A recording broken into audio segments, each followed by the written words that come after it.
సాధనములు అని కొన్ని ఇచ్చాడు దేవుడు. ఆ సాధనములు ఏమిటివి అంటే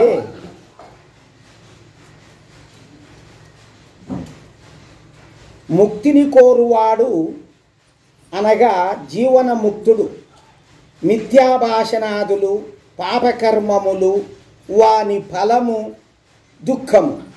అంటే అబద్ధాల మాటలు అబద్ధాల కార్యములు చేయడము మానుకోవాలి.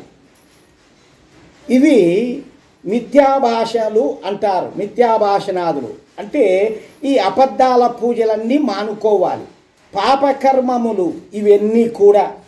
కాబట్టి వాని ఫలము దుఃఖం వస్తుంది, ఏదో ఒక రూపంలో నిన్ను అనుభవింపజేస్తారు. కావున వానిని వదలి సుఖరూప ఫలము నొసంగు సత్యభాషణాది ధర్మ కర్మముల అవశ్యము చేయవలెను. అంటే వెంటనే చేయవలెను, వింటానే చేయవలెను అంటాడు దేవుడు. ధర్మకర్మములు దుఃఖము నుండి విడిబడి సుఖమును అనుభవింపగోరువారు అధర్మమును వదలి ధర్మాచరణము తప్పక చేయవలెను. కారణమేమనా దుఃఖమునకు పాపాచరణము, సుఖమునకు ధర్మాచరణము మూల కారణం.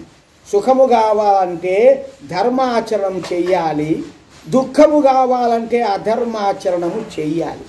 చూడమ్మా, ఈ విధంగా వాళ్ళు చేసేటువంటి అకృత్యమైన ఆచారాలన్నీ కూడా దుఃఖము కొని తెచ్చుకోవడానికే. తెలియదు, ఒకరు చెబితే వినరు.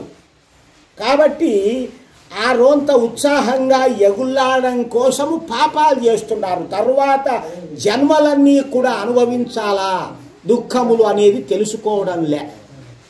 ఇది సత్పురుషుల సాంగత్యం వలన ఈ ధర్మాచరణ తప్పక చేయవలను. కారణం ఏమన్నా దుఃఖమునకు పాపాచరణం, సుఖమునకు ధర్మాచరణము మూల కారణం. ఇవి మూల కారణాలు. సుఖము కావాలంటే ఈ ఆచరణ ఉండాలి, దుఃఖము కావాలంటే ఈ ఆచరణ ఉండాలి. ఇది సత్పురుషుల సాంగత్యం వలన సత్యాసత్యములు ధర్మాధర్మములు కర్తవ్య అకర్తవ్యములు నిశ్చయించి వారిని వేరువేరుగా ఎరుగవలెను.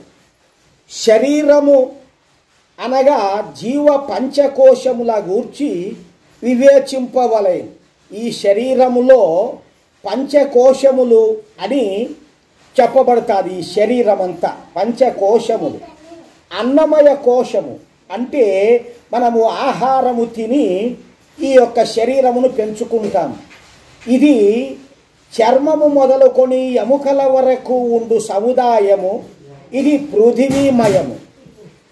ఇది అన్నమయ కోశము అంటాము.